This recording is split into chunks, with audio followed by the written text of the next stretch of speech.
রাজশাহীর সড়ক দুর্ঘটনা নিয়ে বিস্তারিত জানাতে যুক্ত হচ্ছেন সহকর্মী সৌরভ হাবিব। সরাসরি চলে যাচ্ছি তার কাছে। সৌরভ, আহতদের অবস্থা এখন কেমন এবং নিহতদের মরদেহ স্বজনদের কাছে হস্তান্তর করা হয়েছে কিনা বিস্তারিত জানাবেন।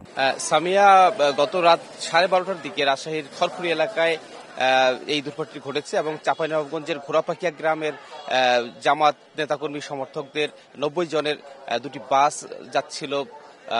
জামাত নেতা দেলোয়ার হোসেন সাইদি, আলী হাসান মুজাহিদ এবং কাদের মোল্লার কবর জিয়ারত করতে, এবং তারা যখন যাচ্ছিল তখন এই খড়খড়ি এলাকায় একটি ট্রাকের সাথে ধাক্কা লাগে এই দুটি বাসের, এবং একটি বাস সিটকে খাদে পড়ে যায়, অপর বাসটি দুমড়ে মুচড়ে যায়। তো এই বাসে থাকা 40 জন যাত্রীকে গুরুতর আহত অবস্থায় রাজশাহী মেডিকেল কলেজ হাসপাতালে নিয়ে আসা হয় রাত 1:30টার দিকে, এবং তারপরে এখানে চিকিৎসকরা 2 জনকে মৃত ঘোষণা করেন। রাত 2:30টার দিকে আরো একজনকে মৃত ঘোষণা করেন।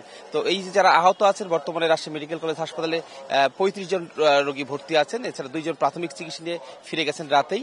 তো এই তাদের অবস্থা বেশ, কয়েকজনের অবস্থা বেশ খারাপ আছে, এবং এরা কিন্তু চিকিৎসকরা জানিয়েছেন যে বেশ ভালোই আহত হয়েছেন তারা, এবং বেশ কয়েকদিন সংকটাপন্ন অবস্থায় আছে।